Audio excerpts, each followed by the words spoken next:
saat ku tak berdaya, kuasa-Mu yang sempurna.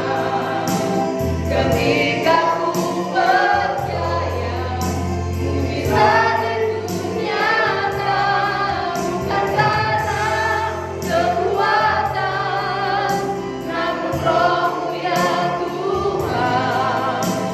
Ketika ku berdoa, mujizat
ada live streaming PD Dauda Yonatan. Saya percaya Bapak Ibu Saudara dikasih dalam Tuhan, baik dimanapun kita berada, walaupun kita tidak dapat bertemu satu dengan yang lain, berkumpul, bersekutu dan beribadah bersama, tapi saya percaya bahwa Bapak Ibu Saudara semuanya dalam keadaan sehat, semuanya dalam keadaan di dalam lindungan Tuhan, dan semuanya merasakan sukacita dalam keadaan apapun yang saat ini sedang kita alami. Puji nama Tuhan. Saya pada malam hari ini ingin sharing untuk firman Tuhan.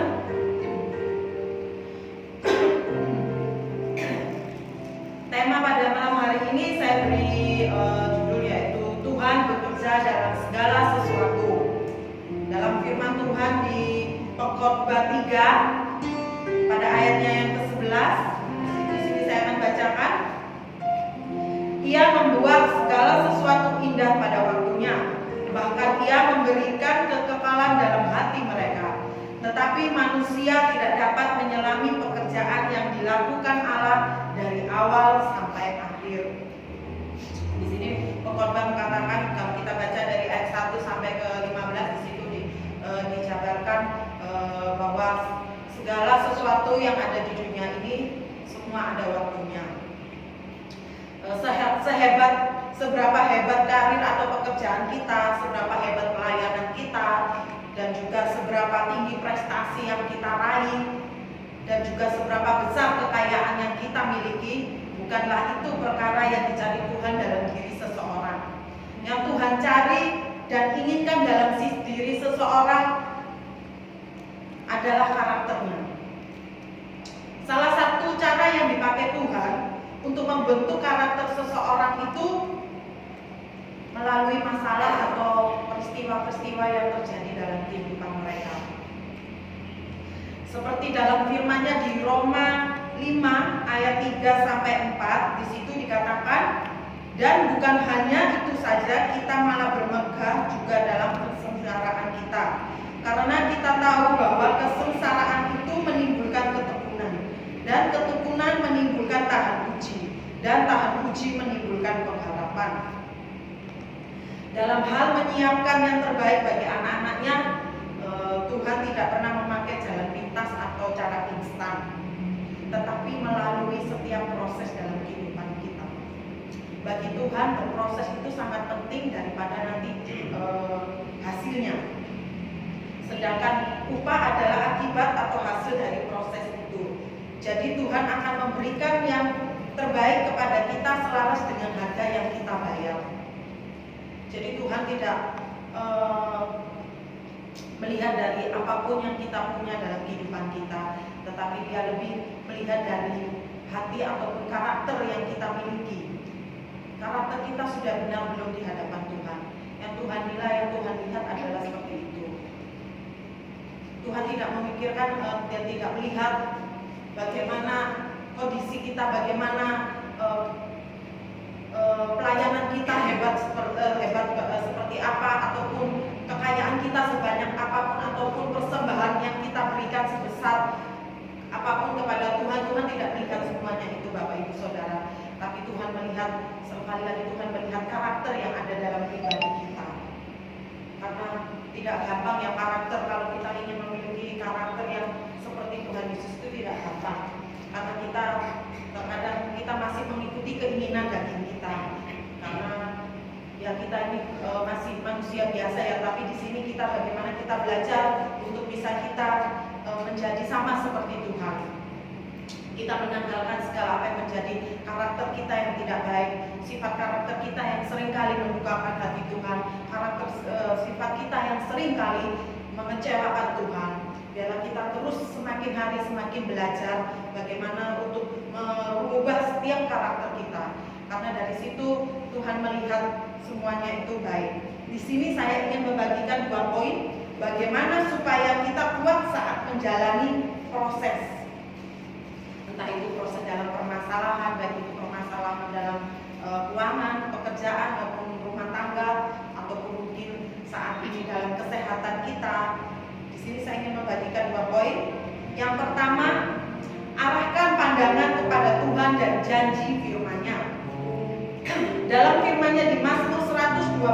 ayat 1, di situ tertulis, kepadamu aku melayangkan mataku, ya engkau yang bersemayam di surga.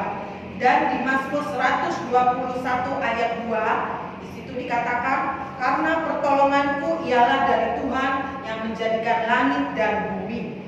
Kalau arah pandangan kita tertuju kepada Tuhan, kita tentunya akan memiliki respon yang positif di segala keadaan, di segala setiap kondisi yang kita alami, sehingga pikiran kita pun dipenuhi hal-hal positif.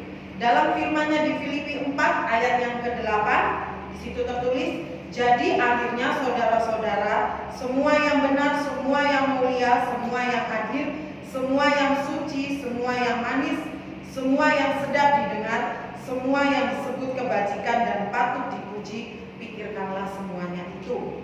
Ketika kita menjalani proses di padang gurun, masalah kehidupan kita, terkadang kita mungkin seringkali mengeluh, terkadang kita juga seringkali bersungut-sungut, kita tidak bisa menyikapi setiap proses dalam kehidupan kita itu dengan pikiran-pikiran yang positif, tetapi yang ada itu selalu pikiran-pikiran yang negatif. Bagaimana nanti ini, bagaimana nanti itu, padahal belum tentu hal itu terjadi.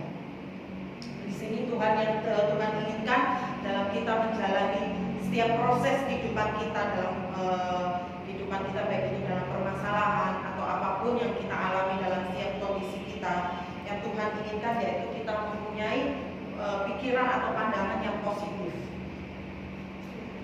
Ketika menjalani proses di padang gurun, umat Israel meresponnya juga secara negatif, ya dengan mengeluh, mengomel, bersungut-sungut. Mereka tidak memahami cara Tuhan, padahal itu adalah persiapan menuju rencananya, yaitu tanah perjanjian.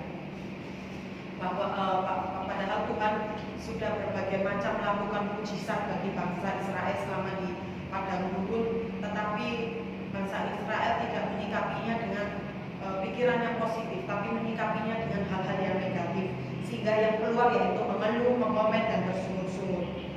Sama halnya dengan kehidupan kita.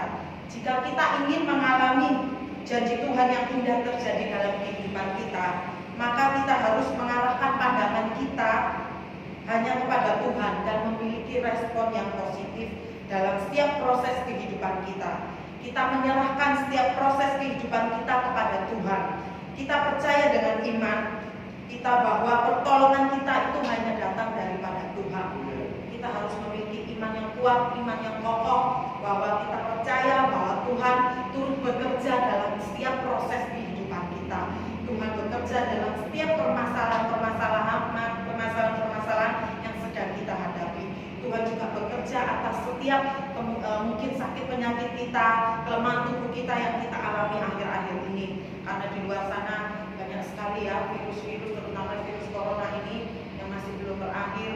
Kita juga harus percaya bahwa kita akan terhindar dari segala macam virus maupun virus corona sekalipun. Bahwa kita harus tetap mengarahkan pandangan kita hanya kepada Tuhan. Sedikit kesaksian ya Bapak Ibu Saudara, saya ini kan bekerja di sebuah ekspedisi ya. Memang corona ini memang sangat berpengaruh ya, baik juga dalam kesehatan maupun juga dalam perekonomian, pekerjaan, dalam segala aspek bidang kehidupan kita semuanya ada efek sampingnya, semuanya berpengaruh ya akibat karena COVID-19 ini, termasuk dalam kehidupan pekerjaan saya sendiri. Pekerjaan saya sendiri juga ini kan saya bekerja di ekspedisi ya. Sebelum corona ini akhir bulan-bulan tahun lalu dan sampai bulan Februari itu orderan saya ya lumayan ya, dapat banyak lah, ibaratnya juga mencapai target yang ditentukan dalam perusahaan. Saya mengucap syukur juga kepada Tuhan. Tetapi karena semenjak corona ini bulan-bulan Maret ya, bulan Maret April semenjak ada dalam di Indonesia ini, pengaruh juga dalam pekerjaan saya. Orderan saya mulai dari bulan Maret sampai bulan ini tuh sangat merosot dan tidak memenuhi target perusahaan.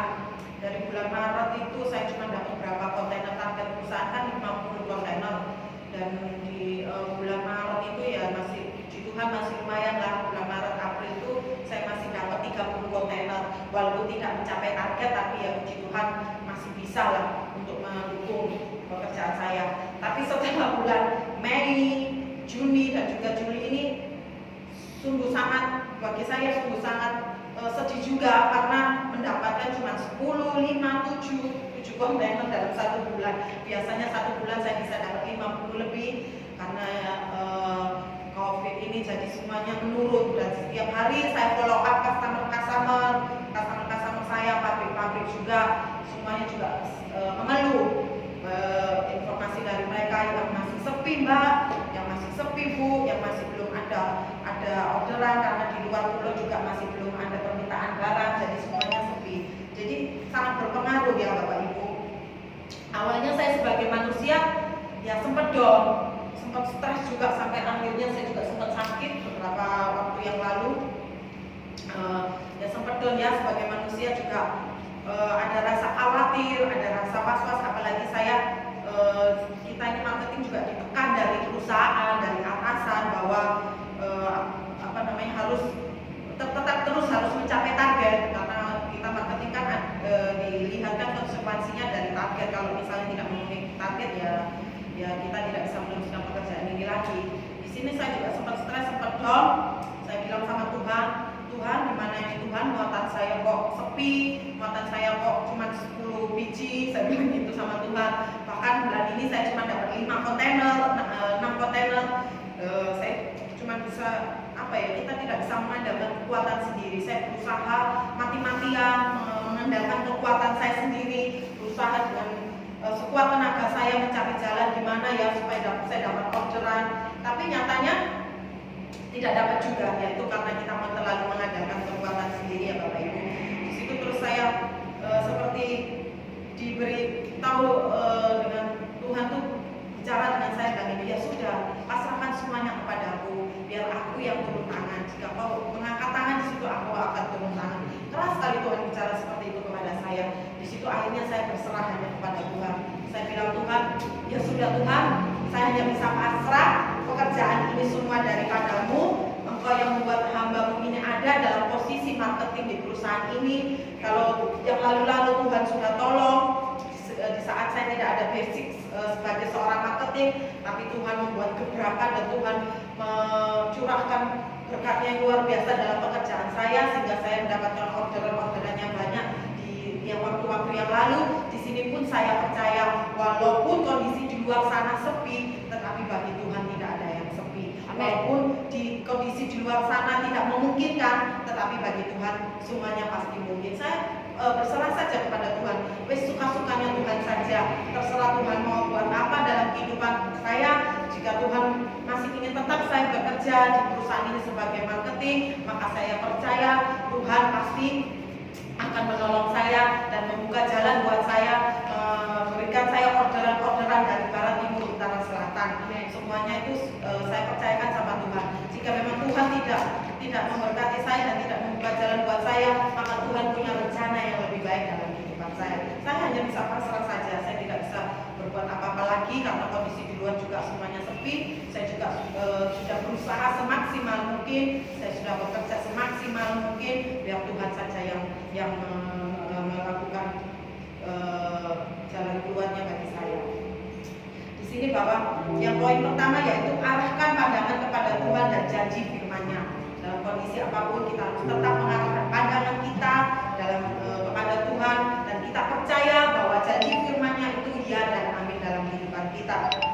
Bagaimana supaya kita kuat saat menjalani proses dalam kehidupan kita? Poin yang kedua yaitu kita memerlukan partner rohani yang saling mendukung dan menguatkan. Di sini partner atau teman seiman.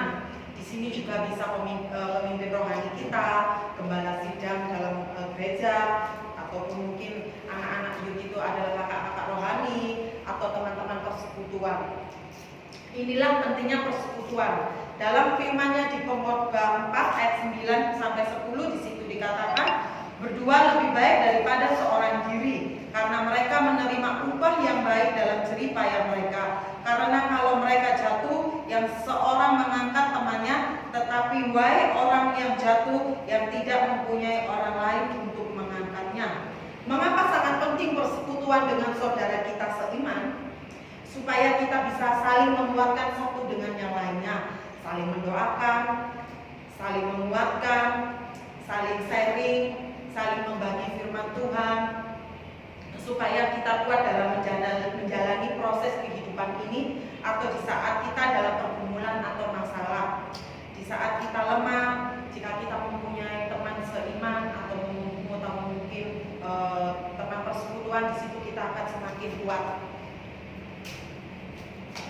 Maka dari itu teman-teman ataupun saudara Bapak Ibu saudara yang dikasih dalam Tuhan, jangan jauhkan diri dari persekutuan ataupun dari ibadah-ibadah.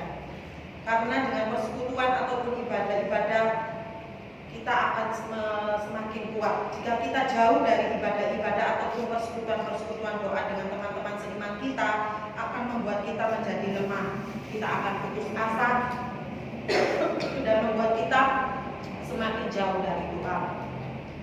Baik Bapak Ibu, bagaimana supaya kita kuat saat menjalani proses? Yaitu yang pertama tadi, arahkan pandangan kita kepada Tuhan dan janji firman-Nya. Poin yang kedua yaitu kita memerlukan partner rohani untuk dapat saling mendukung dan saling menguatkan, saling mendoakan. Seberat apapun prosesnya, jalani dan hadapi dengan respon positif, karena Tuhan punya rencana yang terbaik bagi kita. Tuhan akan membuat segala sesuatunya indah pada waktunya. Amin. Puji nama Tuhan. Sharing firman Tuhan pada malam hari ini tidak saya panjang lagi. Biarlah sharing firman Tuhan pada malam hari ini dapat menjadi rema dalam kehidupan kita dan dapat menguatkan dalam kehidupan kita dalam kondisi apapun yang saat ini yang sedang kita alami dan kita hadapi. Baik Bapak Ibu Saudara yang dikasih dalam Tuhan, mari kita satu dalam doa. Terima kasih Tuhan Yesus, ya Allah Bapa kami yang bertata dalam kerajaan surga. Kami mengucap syukur Tuhan pada malam hari ini kami telah mendengarkan sedikit dari firman-Mu ya Tuhan. Biarlah firman-Mu ini tidak berlalu begitu saja dan tidak kembali dengan sia-sia, tetapi biarlah firman-Mu ini menjadi rema dalam kehidupan kami, dan biarlah setiap firman-Mu ini dapat kami renungkan dan kami dapat menjalankannya dalam kehidupan kami sehari-hari ya Tuhan. Kami dapat mempraktekkan setiap firman-Mu ini dalam kehidupan kami sehari-hari ya Bapa. Tuhan Yesus, Kau juga menjamah setiap kami yang mendengar Tuhan. Biarlah firman-Mu pada malam hari ini dapat menguatkan kami untuk kami dapat kuat selalu di dalam Engkau Tuhan. Terima kasih Tuhan, terima kasih. Kami percaya Tuhan, Engkau akan selalu ada dalam kehidupan kami. Kami percaya Engkau selalu bekerja dalam segala sesuatu dalam kehidupan kami ya Tuhan. Kuatkan iman kami ya Bapa, agar kami tetap mengarahkan pandangan kami kepada-Mu ya Tuhan, dan kami tetap mempunyai iman yang teguh di dalam Engkau ya Bapa. Terima kasih Tuhan Yesus, terima kasih Tuhan, kami serahkan seluruh kehidupan kami semua ke dalam tangan-Mu ya Bapa. Hanya di dalam nama Tuhan Yesus Kristus kami sudah berdoa dan mengucap syukur. Haleluya.